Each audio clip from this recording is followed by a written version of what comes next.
जहां केंद्रीय मंत्री शिवराज सिंह चौहान पहुंचे उत्तराखंड। सीएम धामी ने शिवराज सिंह चौहान का स्वागत किया। कृषि और ग्रामीण विकास विभाग की समीक्षा बैठक हुई है। सीएम धामी और शिवराज सिंह चौहान ने यह बैठक की है। बड़ी जानकारी आप तक पहुंचा रहे हैं। बता दें आपको, केंद्रीय कृषि और ग्रामीण विकास मंत्री शिवराज सिंह चौहान उत्तराखंड पहुंचे हैं। सीएम धामी ने शिवराज सिंह चौहान का स्वागत किया। सीएम धामी और केंद्रीय कृषि मंत्री शिवराज सिंह चौहान ने कृषि और ग्रामीण विकास की केंद्रीय योजनाओं की समीक्षा बैठक भी की है। ये बड़ी जानकारी लगातार आप तक पहुंचा रहे हैं। बता दें, ये दौरा काफी अहम माना जा रहा है शिवराज सिंह चौहान का। इसी के साथ सीएम धामी ने शिवराज सिंह चौहान का स्वागत भी किया है। कृषि और ग्रामीण विकास विभाग की समीक्षा बैठक, यानी कि जब बैठक होगी तो इस दौरान तमाम मुद्दों को लेकर चर्चा भी की जाएगी। इसी के साथ ये तस्वीरें निकलकर सामने आई हैं। तस्वीरें उस दौरान की है जब शिवराज सिंह चौहान उत्तराखंड पहुंचे और इस दौरान सीएम धामी ने उनका भव्य स्वागत किया। और इसी पर ज्यादा जानकारी के लिए हमारे संवाददाता हरीश खनेड़ा हमारे साथ जुड़ चुके हैं। हरीश, शिवराज सिंह चौहान उत्तराखंड के दौरे पर हैं। ये दौरा कितना अहम हो जाता है और बैठक के दौरान क्या कुछ बातचीत की संभावना हुई?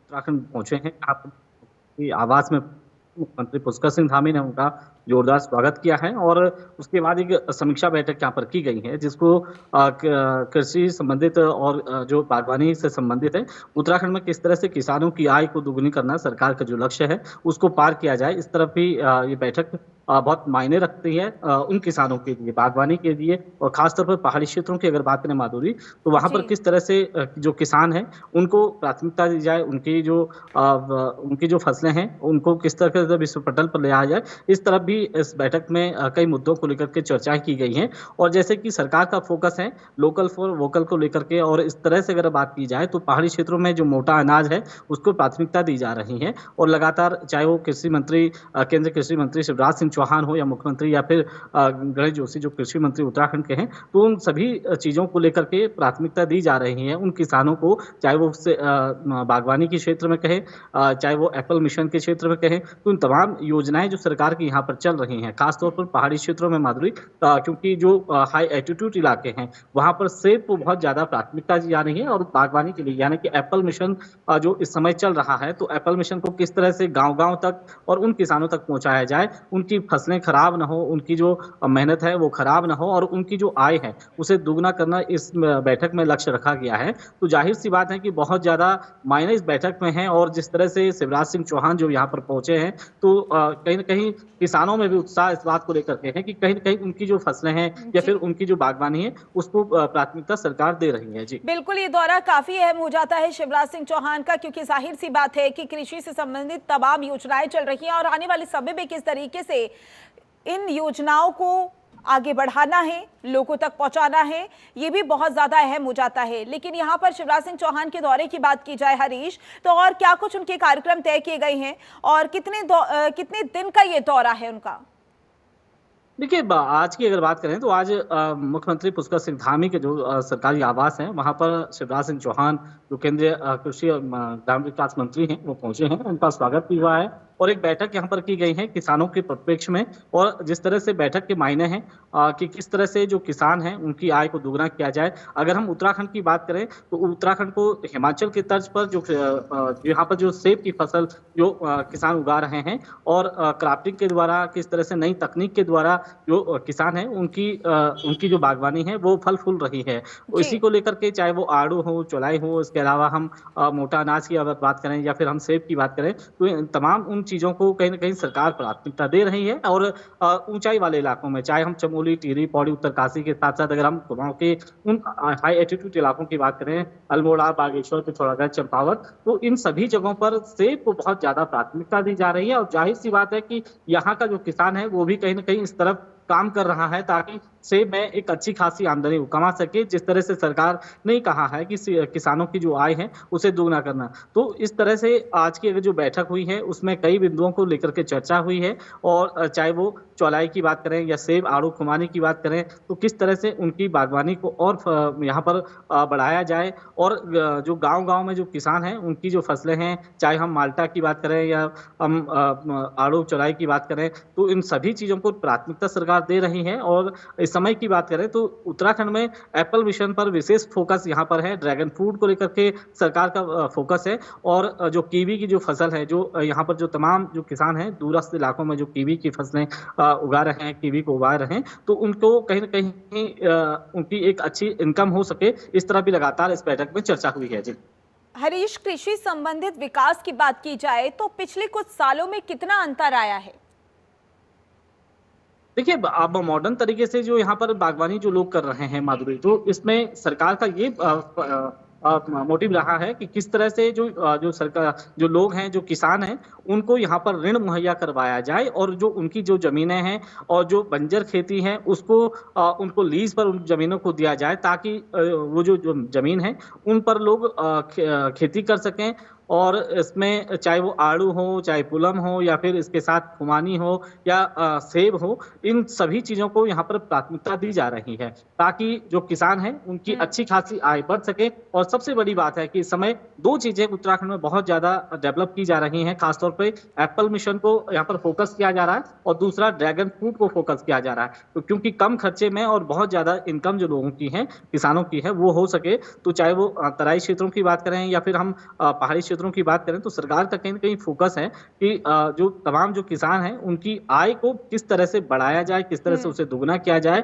और इस तरफ लगातार उन किसानों को यहाँ पर एक ऋण मुहैया करवाया जा रहा है सब्सिडी के आधार पर, ताकि जो लोग हैं वो यहाँ पर सरकार की मदद से अपनी बागवानी कर सकें, खेती कर सकें, और साथ ही साथ अपना आजीवन इसमें जो आजीविका है उसे बढ़ा सकें। जी बिल्कुल हरीश, देखना होगा जो आने वाले समय में योजनाएं चलाई जाएंगी किसानों के लिए, कृषि संबंधित विकास के लिए, वो कितनी महत्वपूर्ण साबित होंगी और किसान संतुष्ट होंगे या फिर नहीं होंगे, क्योंकि हम देखते हैं देश भर में किसान कई बार अपनी मांगों को लेकर प्रदर्शन करते हुए नजर आते हैं। ज्यादा जानकारी के लिए बहुत बहुत शुक्रिया आपका। तो वहीं श्री बद्रीनाथ केदारनाथ मंदिर समिति के अध्यक्ष पद पर हेमंत द्विवेदी की नियुक्ति कर दी गई है। इस बार 2 उपाध्यक्ष भी बनाए गए हैं। सीएम पुष्कर सिंह धामी के निर्देश पर नियुक्त के आदेश हुए हैं। पिछले 5 महीने से श्री बद्री केदार मंदिर समिति का अध्यक्ष पद खाली था। श्री बद्री केदार मंदिर समिति में अध्यक्ष पद के साथ पहली बार 2 उपाध्यक्ष की नियुक्ति की गई है। इसके लिए ऋषि प्रसाद सती और विजय कपरवाण को उपाध्यक्ष बनाया गया है।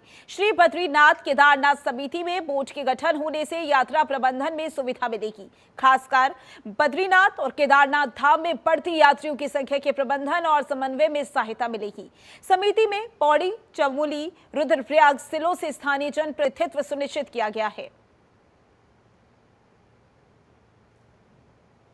पहले तो आपके चैनल के माध्यम से जो है कि अपने शीर्ष नेतृत्व को, अपने राष्ट्रीय नेतृत्व को और अपने प्रदेश के अपने जो हमारे असंख्य कार्यकर्ता हैं उन सबको मैं उनका आभार व्यक्त करता हूं। और मैं अपने आप को बड़ा सौभाग्यशाली समझता हूं कि मेरे जैसे एक छोटे से कार्यकर्ता को ये सेवा करने का एक अवसर और मौका दिया है, जहां पूरा ब्रह्मांड जो है कि भगवान बद्री विशाल और केदार जी के आशीर्वाद के लिए हमेशा लालायित रहता है। और मेरे जैसे छोटा को वहां पर सेवा का अवसर दिया। कल रात ही सरकार ने घोषणा की है, अपने प्रदेश के यशस्वी मुख्यमंत्री आदरणीय पुष्कर सिंह धामी जी, अपने प्रदेश के अध्यक्ष महेंद्र भट्ट जी, अपने संगठन मंत्री आदरणीय अजय जी, हमारे जो विभागीय मंत्री हैं, कैबिनेट मंत्री आदरणीय सतपाल महाराज जी, और सभी वरिष्ठ जन, आदरणीय कोश्यारी जी, आदरणीय निशंक जी, आदरणीय तीरथ जी, हमारे जितने भी पूर्व मुख्यमंत्री हैं, उन सबका मैं आभार व्यक्त करता हूँ। देखिए, मैं सबसे पहले तो आपके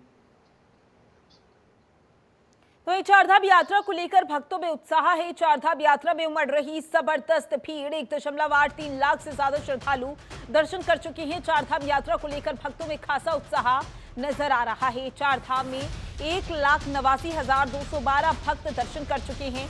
इसमें केदारनाथ में 79,699, यमुनोत्री में 48,194, गंगोत्री में 37,739 लोगों ने दर्शन किए हैं। बद्रीनाथ धाम में 23,580 लोगों ने दर्शन किए हैं। केदारनाथ में 2 दिन में ही श्रद्धालुओं की संख्या 79,000 के पार हो गई है। पर्यटन मंत्री ने कहा कि चारधाम यात्रा में आने वाले तीर्थयात्रियों के साथ अतिथि देवो भव की परंपरा का विशेष ध्यान रखा जाए। उन्होंने श्रद्धालुओं से आह्वान किया है कि स्थानीय प्रशासन का सहयोग करते हुए अपनी यात्रा को सुरक्षित और सफल बनाने के लिए यात्रा पर आने से पहले डॉक्टर की सलाह आवश्यक लें। तो अब तक कितने श्रद्धालु दर्शन कर चुके हैं वो भी आपको बता रहे हैं ग्राफिक्स के जरिए। 1.83 लाख से ज्यादा श्रद्धालु दर्शन कर चुके हैं।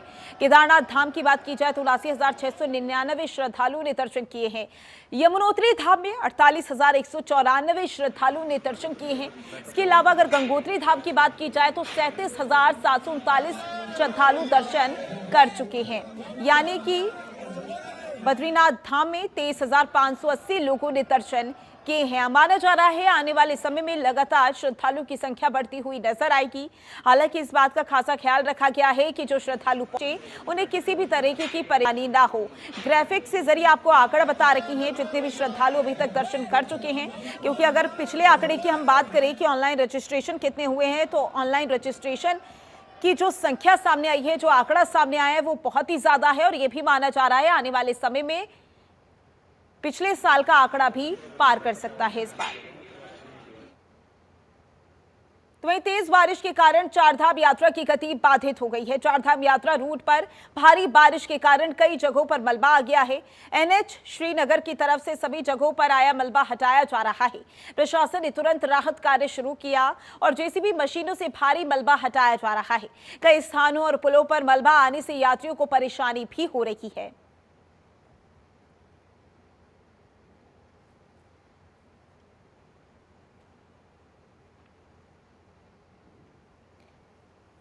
तो मलबा आने से यात्रियों को तमाम परेशानियों का सामना करना पड़ रहा है। कई जगहों से मलबा हटाया भी जा रहा है। चारधाम यात्रा शुरू हो चुकी है और जिस तरीके से मौसम में बदलाव हो रहा है उससे कहीं ना कहीं लोगों को तमाम परेशानियों का भी सामना करना पड़ रहा है।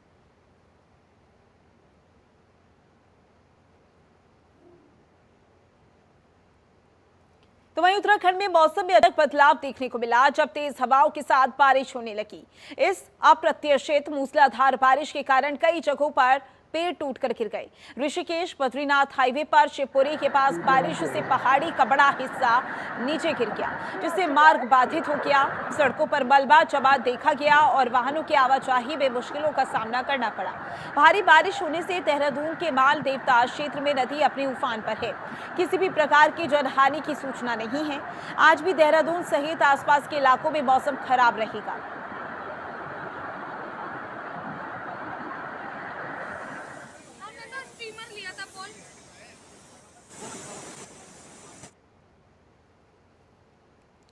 तो वहीं उत्तराखंड में मौसम का अलग ही मिजाज देखने को मिला है, जहां प्रदेश के कई हिस्सों में बारिश देखने को मिली।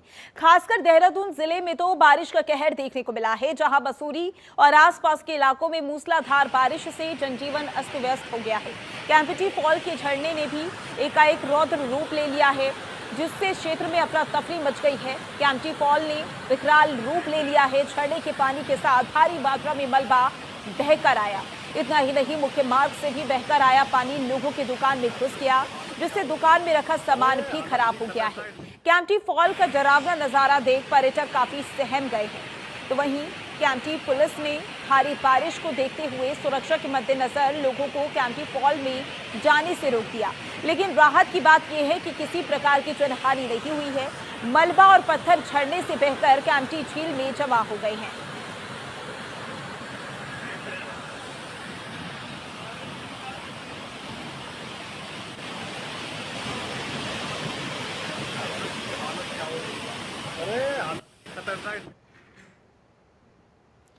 तो वहीं उत्तराखंड में मौसम का मिजाज बदलने से मौसम सुहावना हो गया है। तो वहीं अल्मोड़ा जिले के विकास खंड में मोहान, टोटाम सहित विभिन्न क्षेत्रों में बारिश होने से लोगों को गर्मी से राहत मिली है। बारिश की वजह से जंगलों में आग लगने की संभावना कम हो जाती है और बारिश का पानी जंगलों में आग बुझाने में मदद करता है। वन विभाग पहले ही फॉरेस्ट फायर को लेकर अलर्ट है और सभी जरूरी दिशा निर्देश भी कर्मचारियों और अधिकारियों को दिए गए हैं। स्थानीय ग्रामीणों का कहना है कि बारिश होने से गर्मी में सर्दी का एहसास हुआ।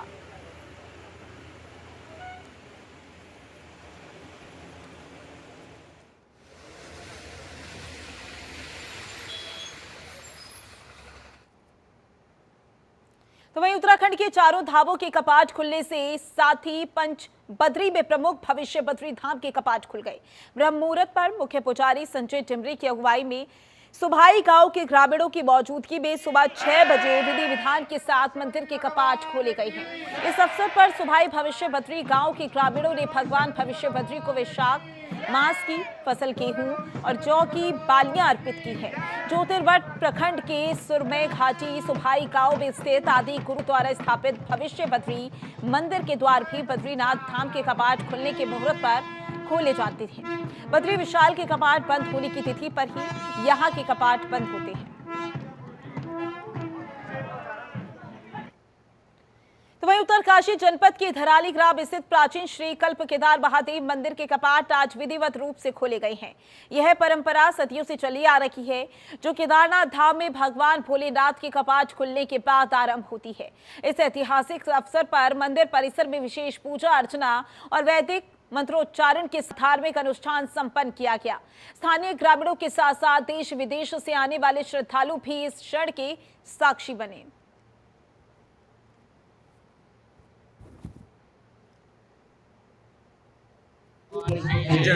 जैसे कि विगत वर्ष से जब माँ गंगा का क्षेत्रीय मंदिर खुलता है, उसके पश्चात जब प्रथम सोमवार को यह कल्प केदार का मंदिर खुलता है। प्राचीन मंदिर है, पौराणिक मंदिर है, जो कि यहाँ पे कभी हजारों साल पहले यहाँ पे 240 मंदिर का समूह था और अभी मात्र हमारे पास जो एक मंदिर आप देखें कल्प केदार, ये भी एक केदार बाबा का ही स्वरूप है। यहाँ पे हजारों श्रद्धालु हर साल यहाँ पे आते हैं, दर्शन करते हैं। और जो ये हमने इस बार जो पहली बार यहाँ पे जो गर्भगृह का दर्शन हो रहे हैं, जलाभिषेक हो रहा है, ये पूरे गाँव वालों के सहयोग से, समिति के सहयोग से ये हो पा रहा है। ये ग्राम सभा धराली है, हम लोग पवार वंशज हैं और हम लोग पिछले 3 सालों से नित्य सायंकाल में आरती करते हैं। जो आप मेरे पीछे देख रहे हैं, ये भगवान कल्प केदार जी विराजमान है और पौराणिक कथाओं के अनुसार ये 5000 साल पुराना है। ये कहा जाता है कि जब केदारनाथ भगवान की स्थापना हुई थी, इसी दौरान पांडवों ने इसकी स्थापना की थी। तो हम जो लोग कर रहे हैं, हम लोग राजपूत हैं, सनातन धर्म के उत्थान के लिए नित्य पूजा कर रहे हैं। तो वहीं नगर निगम द्वारा बाजार भाव से अधिक दर पर जमीन खरीदने जाने के मामले में दोषी पाए गए 4 अधिकारियों को सस्पेंड कर दिया गया है। ऐसे भी अब कांग्रेस ने सवाल उठाए कि कांग्रेस का कहना है कि हरिद्वार पर तो कार्रवाई की गई, लेकिन देहरादून में हुए घोटाले पर आज तक कोई एक्शन नहीं लिया गया। कांग्रेस के प्रदेश उपाध्यक्ष सूर्यकांत धस्माना ने कहा कि सरकार की नाक के नीचे पूरे 5 साल हजारों करोड़ लूट लिए गए। देहरादून के इतिहास में स्मार्ट सिटी से बड़ा कोई घोटाला नहीं होगा। देहरादून का नगर निगम भ्रष्टाचार में डूबा रहा है। उत्तराखंड में नहीं बल्कि पूरे हिंदुस्तान में अगर कोई भ्रष्ट नगर निगम ढूंढना चाहेगा तो सबसे आगे देहरादून नगर निगम मिलेगा। हरिद्वार ही क्या हो तो सामने आ गया, मामला प्रकाश में आ गया तो उसमें कार्रवाई हो गई। देहरादून के नगर निगम में इतना बड़ा घोटाला हुआ कि उत्तराखंड में राज्य बनने से लेकर अब तक इतना बड़ा घोटाला हुआ ही नहीं होगा। स्मार्ट सिटी के नाम पर हजारों करोड़ रुपया नगर निगम के जो मेयर थे देहरादून के, वही उसके अध्यक्ष थे, जिलाधिकारी सीईओ थे। शहर में आज हजारों करोड़ रुपए लग जाने के बाद क्या आपको शहर देहरादून स्मार्ट नजर आता है? आपने कहा कि पूरे देहरादून के अंदर विद्युत लाइनें अंडरग्राउंड कर दी जाएंगी, पूरे देहरादून के अंदर ड्रेनेज प्लान होगा, पूरे देहरादून के अंदर पेयजल की नई व्यवस्था होगी, पूरे देहरादून के अंदर सफाई की व्यवस्था होगी। पूरा शहर सड़ रहा है। नगर निगम हरिद्वार ही क्या हो तो वहीं जोशीमठ ब्लॉक के ग्राम सभा बड़गांव में हर तीसरे वर्ष में पौराणिक ऐतिहासिक गरुड़ छाड़ मेला का भव्य आयोजन किया जाता है और इसी कड़ी में बद्रीनाथ विधायक भी मेले को देखने के लिए पहुंचे। ग्रामीणों ने विधायक का भव्य स्वागत किया। आपको बता दें कि गरुड़ छाड़ मेला में 18 ताल के साथ 18 मुकुटों का नृत्य का आयोजन हुआ। बड़ी बात तो यह है कि गरुड़ छाड़ मेला में खासकर भगवान श्री कृष्ण जी और भगवान गरुड़ जी एक रस्सी के सहारे गांव से तकरीबन आधा किलोमीटर की दूरी से चलकर भूमि क्षेत्रपाल के मंदिर तक पहुंचते हैं, जहां पर सभी ग्रामीण उनका भव्य स्वागत करते हैं। गरुड़ छाड़ मेले में हजारों लोगों ने शिरकत की।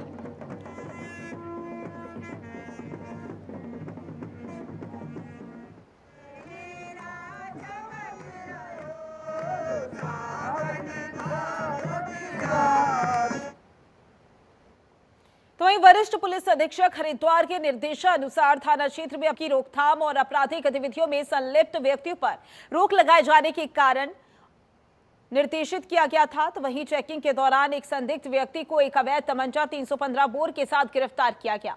गिरफ्तार अभियुक्त के विरुद्ध थाना लक्सर में आर्म्स एक्ट के तहत मुकदमा दर्ज किया गया है। पकड़े गए अभियुक्त को कोर्ट में पेश कर अग्रिम कार्रवाई को अमल में लाया जा रहा है।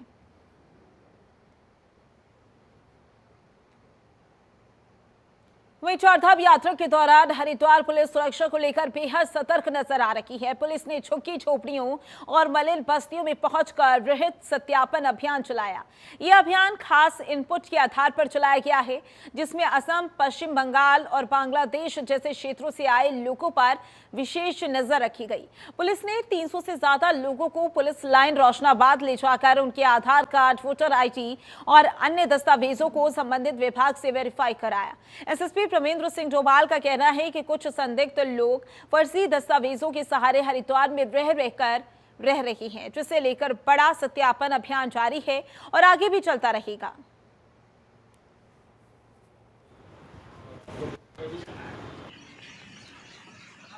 जो लोग बाहर से यहाँ पर आके रह रहे हैं, खासकर जो असम से या पश्चिम बंगाल से लोग आके यहाँ पर रुके हैं, या उनके द्वारा ऐसा प्रतीत होता है कि बांग्लादेश से आके वो लोग यहाँ पर रह रहे हैं, उन पर हम लोगों की विशेष नज़र थी। ऐसे क्षेत्रों को चिन्हित करने के बाद उनको आज उनके सभी डॉक्यूमेंट को चेक करने के लिए एक वृहद स्तर पर करीब 300 से ऊपर लोगों को हम लोगों ने आज सत्यापन अभियान चलाया था। यह अभियान अब लगातार चालू रहेगा। जो भी ऐसे क्षेत्र हैं जहाँ पर इस प्रकार से बाहर से आए हुए लोग रह रहे हैं, जिनके पास और हमें ऐसा अंदेशा है कि उनके द्वारा जो आधार कार्ड हैं या जो अपने निवास प्रमाण पत्र हैं वो फर्जी तरीके से। तो वहीं हरिद्वार से हैरान कर देने वाला मामला सामने आया है, जहां एक ट्रक ड्राइवर ने कार्रवाई से बचने के लिए सड़क पर जानलेवा ड्रामा कर डाला। बहादुराबाद बाईपास पर चेकिंग के दौरान ट्रक को रोका गया।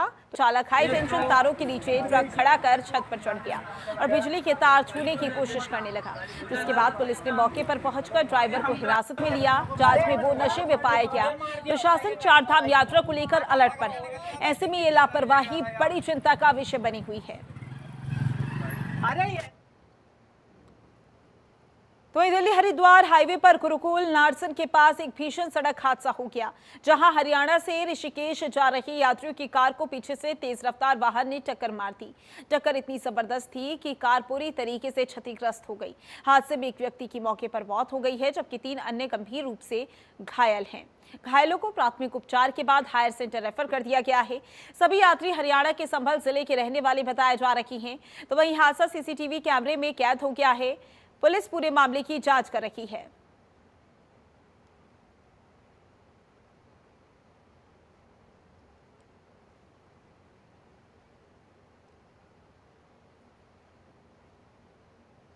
फिलहाल के लिए इस बुलेटिन में बस इतना ही। बने रहे जनतंत्र टीवी के साथ। नमस्कार।